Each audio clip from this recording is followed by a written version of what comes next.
Bueno, creo que casi todo mundo conoce la historia del hijo pródigo. Pero me pregunto si conoces la historia entera.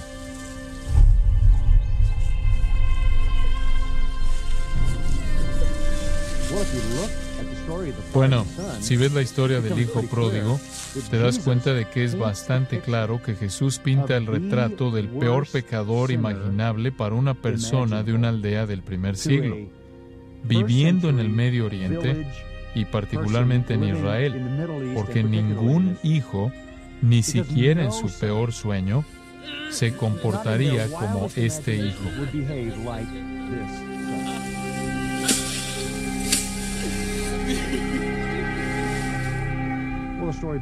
Bueno, la historia comienza así. Este hijo joven se acerca a su padre y dice: Padre, quiero mi parte del patrimonio familiar en este momento. Después de oír esto, los fariseos y escribas a quienes Jesús está contando la historia sacudirán sus cabezas. Mirarían hacia arriba y dirían: eso es horrible. Ningún niño judío decente haría eso. No vas con tu padre y le pides tu herencia hasta que está muerto.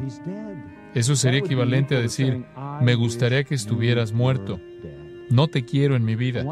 No quiero tu autoridad en mi vida. No quiero tu presencia en mi vida. Quiero mi parte de la herencia en este momento y quiero salir de esta familia.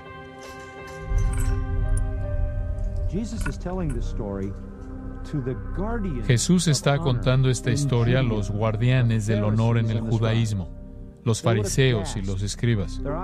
Estarían boquiabiertos. Sus ojos estarían mirando hacia arriba, habrían sacudido sus cabezas como si esto es ridículo. Nadie haría esto. Para empeorar las cosas, la historia dice que se acabó su parte de la herencia rápidamente. En pocos días, convirtió su parte de la herencia en dinero en efectivo. Impresionante. ¿Cómo va a hacer eso? ¿Cómo vas a convertir una gran cantidad de tierra, cultivos, animales que constituyen, digamos, un tercio de esta herencia enorme? Bueno, solo hay una manera. Vende barato.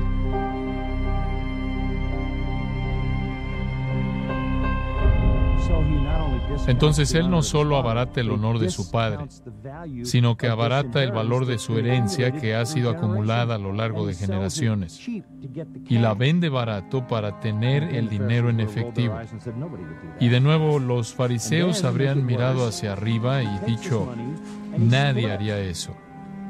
Y después, para empeorar las cosas, toma su dinero y lo parte y deja el país, lo cual quiere decir que trata la tierra de Israel con el mismo menosprecio con el que trató a su familia y a su padre. Esto simplemente es inconcebible. Nadie haría esto y se va a una tierra gentil.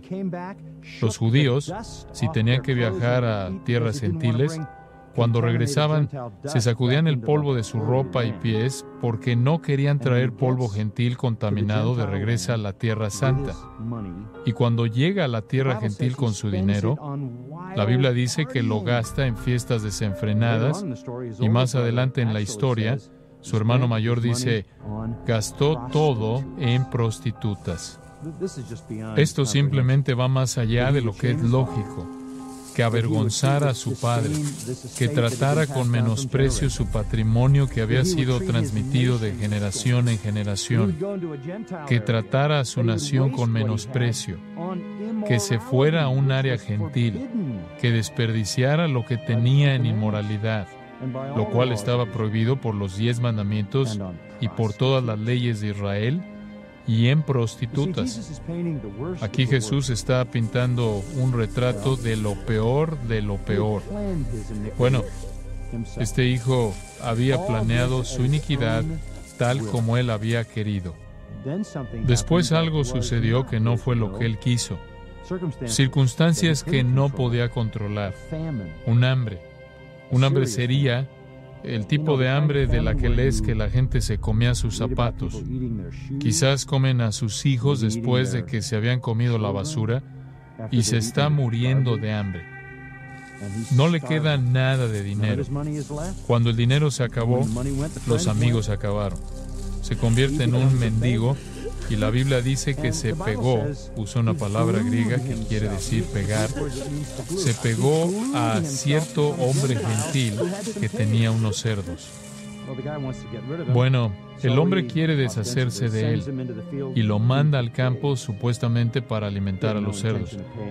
No tenía intención de pagarle, porque la historia también dice que nadie le dio algo. Y entonces terminó tratando de comer con los cerdos de lo que los cerdos comían. Y sabemos que en tiempos antiguos habían algarrobas, las cubiertas de una planta que los cerdos podían digerir y los humanos no.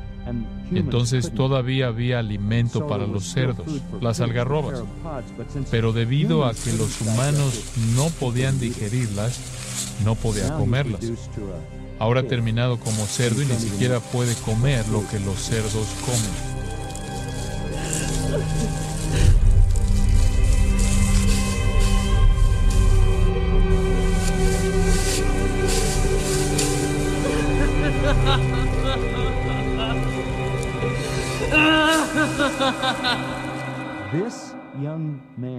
Este joven que Jesús creó es un símbolo de los pecadores y las prostitutas y lo más bajo de la sociedad y los publicanos que estaban viniendo a él en arrepentimiento y recibiendo salvación.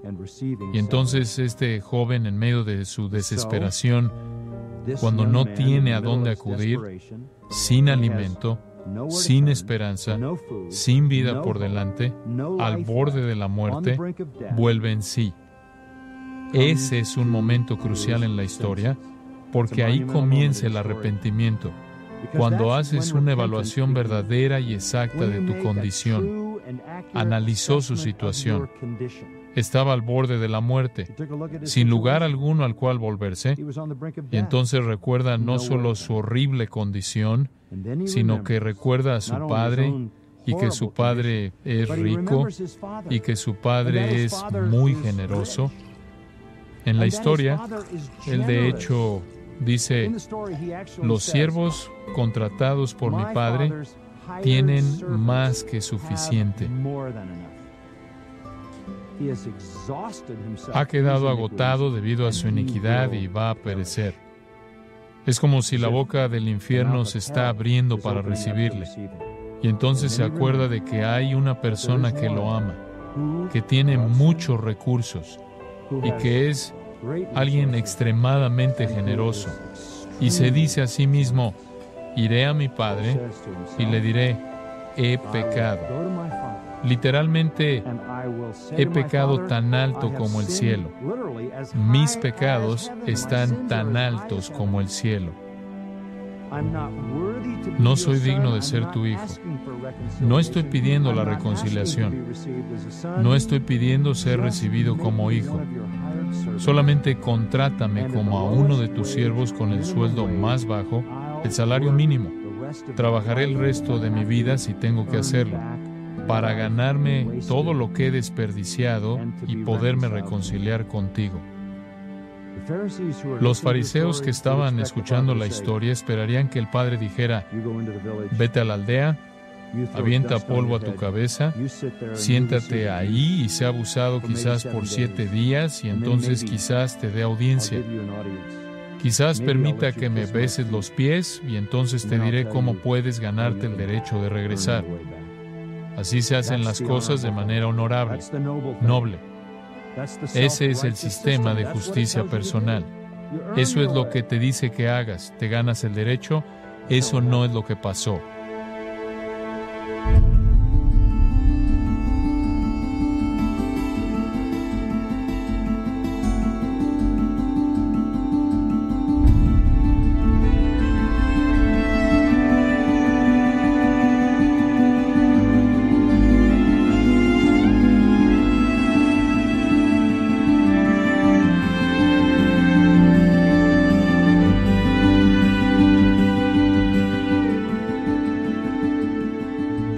Puedes verte a ti mismo o a alguien que conoces como un pródigo extremo, Hay un Padre amoroso que está esperando y que se ha revelado a sí mismo en Jesucristo, quien ofrece únicamente por gracia la reconciliación completa y está contento de tomar al pecador vergonzoso y hacerlo un hijo con todos los derechos y todos los privilegios.